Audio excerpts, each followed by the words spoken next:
Hello, I'm a media professor at the University of North Alabama, and I have used Star Trek in my classes for years and years and years, in media criticism and theory and history and all kinds of things. And I'm teaching young people who want to go into this business. What would you have me say, or what would you tell my students about the roles, the effects, and the responsibilities of a media professional? Ooh. Wow. Good question. I'll take that. I'll start it off. First of all, you have to become a media professional. So you have young people, and many of them, I find in answering questions like this, is that they're very interested in, let's say, media professional, very interested in celebrity, very interested in that type of stuff.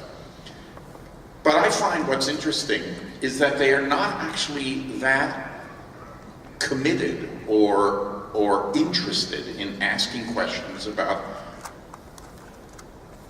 what is the craft of acting. So what I often say, especially to people who want to be actors, I say, you have to act. That's different than acting out. You have to act. And there are 365 days of the year, and you have to figure out a way to try to act as many of those days in that year. And you have to stay in the town that you're in, rather than rush to New York or to Los Angeles, where you will be swallowed up, most likely, and completely exhaust every possibility in the town that you're in. And figure out, nowadays, you have to be able to do, frankly, everything. And never say no, always say yes, and every opportunity is something that will lead to perhaps something else. You'll learn something. Everything is connected in that way. And then, after they've done that for a very long period of time, somewhere in there, they will perhaps raise up to the point of people going, gee, what you just portrayed makes me think of this, and it's affected me that way, and there's a sense of responsibility that you begin to derive from that, and that, you know, when you do work or you choose work, it has to do with trying to be able to pick things that are important and vital and what have you.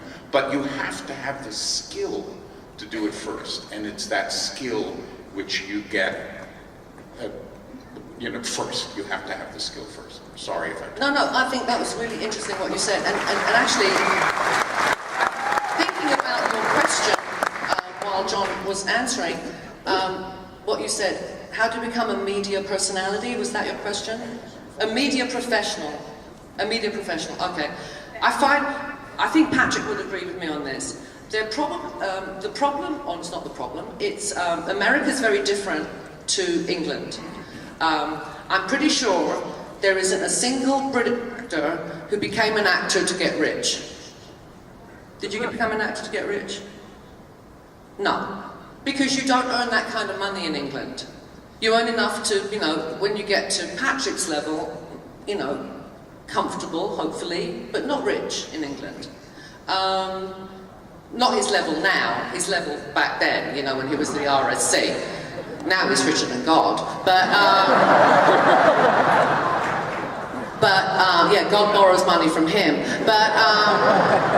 But no, in England you become an actor because basically you have huge psychological problems, and that's why you become an actor, because you want to be somebody else. You don't want to be you. In America, there's a lot of money involved, and it's glamorous. Like Dorney said, you're watching ER and they've just finished 6-hour surgery and they take their masks off and the women look perfect and their hair's perfect and they look like they just stepped out of the Neiman Marcus, showroom. In England, that's not the way it is. You don't look glamorous, we look real. So you don't have women with full makeup on waking up in the morning in bed. Anyway, so it's a very different thing. I think what's wrong with America and again, it's not a problem, but it's different because American kids are inundated with the wealth and the celebrity and the glamour and the red carpets, and they see it all day long on TV, and they think that's what being an actor is. That's not being an actor. That's the fruits of your labor. But you have to do the labor first. So, we've got to stop. We really have to, I meet a lot of young women, and they don't want to be actors. They want to be famous. It's a very different thing. Yeah, but excuse me, I've got to defend, as someone who has actually spent 35 years teaching at the conservatories in this country. No, you do. I'm saying in the theatre it's different. I'm talking about there are people who are also, some of my students are film actors. I think it depends. There are people who haven't really studied the craft of acting who think that's what acting is. I agree with you. Yeah, but no, I'm talking about TV. You watch TV, it's not real. It's fake. Right. It's fake here. Everyone looks perfect I all the have taught time. hundreds of students who are actually, they want to do it because they love the craft of acting, and they work really hard at it, and some of them make it with money and some of them don't, but they're still doing it, and they make their own movies, and they actually have things they want to say. And so I just think it depends. I'm just saying, it's a generalization. It was a generalization, but I was saying a lot of people, like I said, a lot of young girls that I meet, they don't actually want to be actors, they want to be famous. And we're a lot bigger country than England. What's that? Can I just...